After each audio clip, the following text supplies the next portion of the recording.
कमलम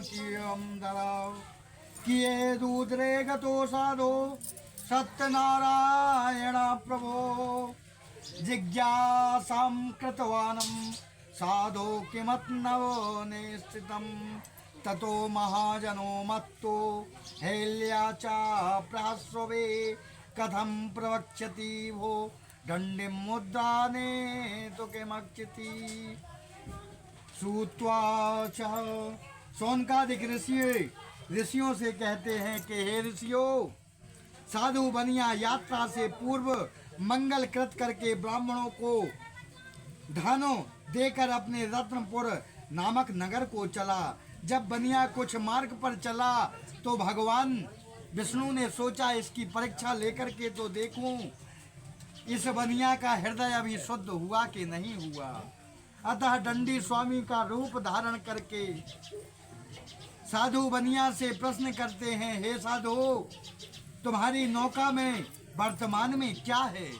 धन के मद में चूर बनिया कहता है, महाराज तुम तो भली बात पूछते हो, कहते हो तुम्हारी नौका में क्या है?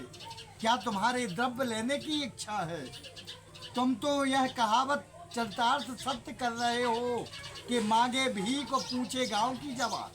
अरे भीख मांग रहे हो महाराज, वो गांव की कीमत पूछ रहे हो कि गांव की कीमत क्या है? हमारी नौका में हम बनिया है, लता पात्र मसाला के अलावा क्या होगा? तुम्हारी मेरी नाव तो है, उससे तुमको क्या मतलब? बनिया मैं हूँ, मेरी नाव में मसाला है। हर बहेड़ बलर गूलर वनस्पति बक्षनांग वहोरी भिंग तेज पारा है। मुस्की मुलेठी माघी मिर्च मजूम फल केसर कपूर काजू कासनी छोहारा है। पीपर पित्त परास बंद पिपूर मूले आंवला अजमाइन और आलू बुखारा है। चंचल चिरौंजी चोबा चंदन चुचारू चीनी लालची लवंग लोहवान सोडा खा रहा है। तेजपात धनिया सौंफ जीरा काली मिर्च हींग हल्दी आदि गरम मसाला है। सालेम सुपारी सुस्ती शहर बनारस की काथा कानपुर श्वेत कटनी का काला है। जवाह खार जाहर मार जावित्री जाफरान सिंधिया सुहागा सौंठ अभितार से आला है। शहद सेपरा सीप सावर नमक सेंधा गरी केल गोला बड़ा कलकत्ता वाला है। मैं बनिया हूँ महाराज, मेरी नाव में मसाला भरा है और कुछ ना। इसलिए हे डंडी, मेरी नौका में नमक मसाला भरा है और क्या रहेगा।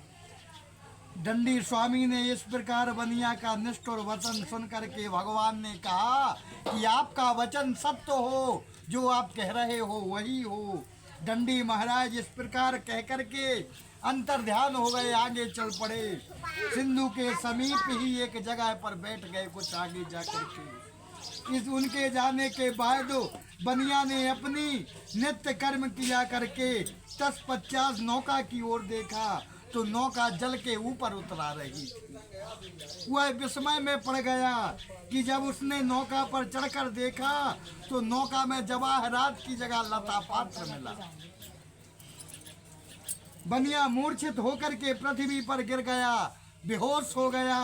अब होश आने पर वह अत्यंत चिंतित हुआ। साधु बनिया के दामाद ने साधु बनिया से कहा, पिताजी क्यों चिंता करते हो? गतम न सोच्यामि कृतम न मानवे, के शोक तथा चिंता क्यों करते हो? यह श्रेष्ठों का प्रवक्त है। गतम शोको न कर्तव्यो भविष्यं चैव चिन्तयेत् वर्तमानेषु कालेषु वर्तयान्ति विचक्षणा। चिंता चिता से कहती है कि मैं तेरे से बड़ी बहन हूँ, तू मुर्दे को जलाती है तो मैं जिंदा को खाती हूँ। हे पिता, आपको दंडी स्वामी का श्राप है, कोई दूसरे का श्राप नहीं। और दामाद ने ससुर से कहा, माल पुनः मिल जाएगा, है डंडी का श्राप, उनसे जा मांगा हो क्षमा, प्रेम पूर्वक आप।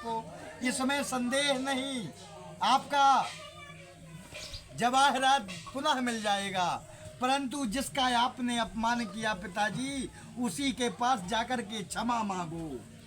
क्योंकि प्रणत पाल रघुनायक करुणा सिंधु करारो, गए शरण प्रभु राखे सब अपराध विसारो। मोह मूल बहुसूल प्रदो, त्यागो तम अभिमानो, भजहु राम रघुनायको, कृपा सिंधु भगवानो। गीता में लिखा है, मम उपासना जो पुरुष करते नित्य मेरा ध्यान धारो, मैं तृप्त करता हूँ उन्हें क्षेम योग, शुभ क्षेम योग प्रदान कर। जो परमात्मा की शरण में रहता है तो आज परमात्मा वैसे ही राखता है जैसे एक माँ अपने पुत्र को राखती है। इस प्रकार दामाद की बात सुनकर के साधु बनिया दंडी स्वामी के पास गया और भक्ति पूर्वक दंडवत किया तथा उनसे आदर पूर्वक बोला, हे प्रभु, मैंने आपके समीप जो झूठ बोलने का अपराध किया मैं क्षमा मांगता हूँ, क्योंकि मैं अपराधी जन्म का उन्नक से के भरा विकार, ओ तुम दाता दुख भंजना मेरी सुनो पुकार। इस प्रकार बार बार दंडवत करता है, महाशोक में बेहवल होकर के प्रेमा भक्ति में रुदन करता है। साधु को अत्यंत विलाप करते हुए देखकर दंडी स्वामी ने कहा, हे साधु रो मत, तुमने पूजा करने का वादा किया था और अभी तक नहीं किया, इसलिए हे मूर्ख, मेरी आज्ञा से बार बार तुमको दुख प्राप्त होता है। दंडी स्वामी का कथन सुनकर साधु बनिया स्तुति करने लगा। नारद ते सुख व्यास रटे, मुनि स्वामी तऊ को पार न पावे, जाहि अनादि अनंत अवेदो, सुवेद अवेद निरंतर गावे। निर्गुण पे गुण धार प्रभु, आकर जग में नित्य खेल रचावे। मूरख तथा न जाने प्रभु, हम जाने कहा तुम रो गुण पावे। हे भगवान, आपकी माया से ब्रह्मा इत्यादि देवता मोहित हो जाते हैं। हम साधारण मनुष्य कैसे, आप अनभिज्ञ हैं, मैं तो मूर्ख हूँ, इसलिए मैं आपको कैसे जान सकता हूँ। मैं माया में लीन हूँ, मैं अपराधी हूँ, आप क्षमा करो। आप दाता हैं, दयालु हैं, आप क्षमा करेंगे। धन का घमंडो, परमात्मा ने उस साधु बनिया से कहा, अरे मूर्खो, तेरे को अपने धन का घमंड था तो धन का घमंडो प्यारे मन से तुम दूर करो, ये दौलत खजाना सब यही रह जाना है। अल्पकाल जीवन में राम पर ध्यान धरो, आए जहां से वहीं फिर तुमको जाना है। झगड़े और लड़ाई में कुछ काम नहीं, काहे को किसी से बैर तुमको बढ़ाना है। लाखन में एक बात तुमको बता रहा हूँ, काहू को सताओ मत, अंत में मर जाना है। नर काम क्रोध तथा प्रलोभन में सदैव जो मुक्त है, वह प्राप्त करता है मुझे, शुभ आचरण से युक्त है। कुछ ना करो पूजन पाठ, सिर्फ आचरण सही रहे तो परमात्मा को प्राप्त कर सकते हो। ऐसा कहकर दंडी स्वामी ने बनिया को वर दिया कि तुम्हारा मनोरथ सिद्ध होगा, तुम्हारा द्रव्य तुम्हें वापस मिल जाएगा। इस प्रकार वांछित फल देकर के भगवान वहीं पर आदृश्य हो गए। इसके बाद साधु ने जब आकर नौका देखा तो द्रव्य से परिपूर्ण था। बनिया ने लोगों से कहा, सत्यदेव भगवान की कृपा से मुझे वांछित फल प्राप्त हुआ। तत्पश्चात वह बनिया स्वजनों सहित उसी स्थान पर भगवान सत्यनारायण का पूजन किया और पूजन करके घर के लिए प्रस्थान किया। उद्यत हुआ हर्ष पूर्वक सत्यदेव के प्रसाद से नाव की सब चीजें संभाल कर दामान से बोला, वह देखो अपना रत्नपुर नगर दिखाई दे रहा। इस प्रकार कहकर अपने द्रव्य की रक्षा करने वाले दूतों को जब दूत नगर में पहुंचा, दूतों को देख करके कहा कि जाओ वो नगर है, जाकर के सेठानी को सुंदर सूचना देना कि तुम्हारे स्वामी और दामाद धंधा करके लौट रहे हैं। जब दूत नगर में पहुंचा तो साधु की स्त्री को देखा, हाथ जोड़कर प्रिय वचन बोला, आपके पति और दामाद सब लोगों के साथ बहुत सा धन लेकर के नगर को आ रहे हैं।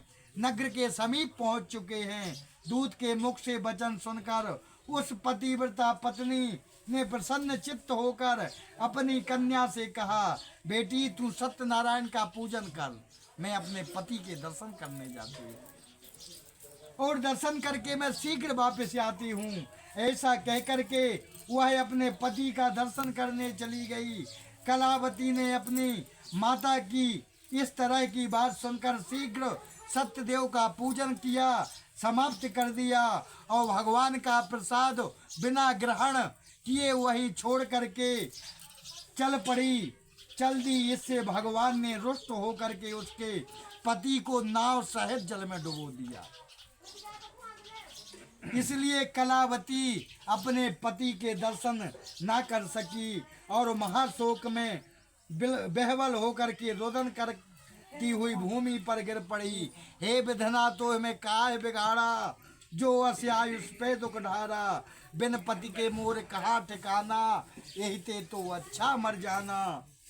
कि इस तरह नौका को डूबी देख करके वह मन में अत्यंत दुखी हुई होकर के साधु बनिया ने मन में भयभीत होकर के सोचने लगा कि महान आश्चर्य है। तथा नाव खेने वाले मल्लाह भी परम चिंता में पड़ गए कि इसके बाद लीलावती कन्या को विलाप करती देखकर बोली, हे स्वामी, ये कैसी लीला परमात्मा की है कि देखते देखते नाव जल में लुप्त हो गई। किंतु सत्यनारायण का महत्व है और उनको कौन जान सकता है, कहीं उनके क्रोध से तो ना हुआ हो। इस प्रकार वह कहकर विलाप करने लगी, विचार करने लगी, जब पति देव नष्ट हो गए तो अब मैं जीवित रह करके क्या करूंगी। कलावती ने अपनी माता से कहा, ना तंत्री बांधतो वीणा, आज वीणा में यदि तार ना हो तो वो वीणा कोई काम की नहीं। ना तंत्री बांधतो वीणा, ना चक्रे विद्यते रथः, और ना पति सुख मेध्यते या यस्यदापि सतात्मजा। आज जैसे एक रथ हो, चका के पहिए के बिना शोभा नहीं देता, चलता नहीं, इसी तरह है अब मेरा जीना संसार में व्यर्थ है, इसलिए मैं अब सती हो जाऊंगी। इस प्रकार मन में सोच करके घर गई और जाकर के पति की खड़ाऊं लेकर के आई और माता से बोली, चंदन चिता बनायो, रुचि रुचि आग लगाई हो, ओ देह भस्म है जायो, जामे मेरी सकल विधि। कन्या की बात सुन करके स्त्री सहित बहुत दुखी हुआ। साधु बनिया बोला, अत्यंत दुखित होकर सोचने लगा कि मेरा यह सब वैभव भगवान सत्यनारायण ने हरण किया है, उनकी माया से मैं भ्रम में पड़ा हूँ।